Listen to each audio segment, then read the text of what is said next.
मानव समाचार, मानवता के हक में। कल जो बच्चे डूबे थे उन बच्चों में एक की लाश मिल गई थी। दूसरे के ताल्लुक से ताज़ा अपडेट आया है कि वो दूसरे बच्चे की भी लाश मासूम सा कुट्टी उस जगह से बरामद कर ली गई है और अब थोड़ी ही देर में वो लाश यहाँ पर पोस्टमार्टम हाउस लाई जाएगी। शफीक एंटी करप्शन इस मामले में कागजी कार्रवाई कर रहे हैं और वो पूरी तरीके से इस पूरे मामले में लगे हुए बहरे कैफ। अब जो है दोनों ही बॉडी मिल गई है। एक बच्चे की बॉडी यहाँ पर काकानी थिएटर के पास मिली थी, दूसरे बच्चे की बॉडी वो बह के चली गई मासूम शाह कुट्टी और वहाँ पर उस बच्चे की लाश जो है वो बरामद हुई है।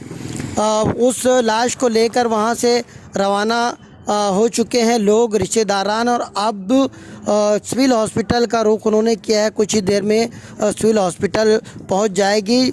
ये जो दूसरा बच्चा है जो इस हादसे का शिकार हुआ, उसका नाम साहिल मोहम्मद जाकिर बताया जा रहा है।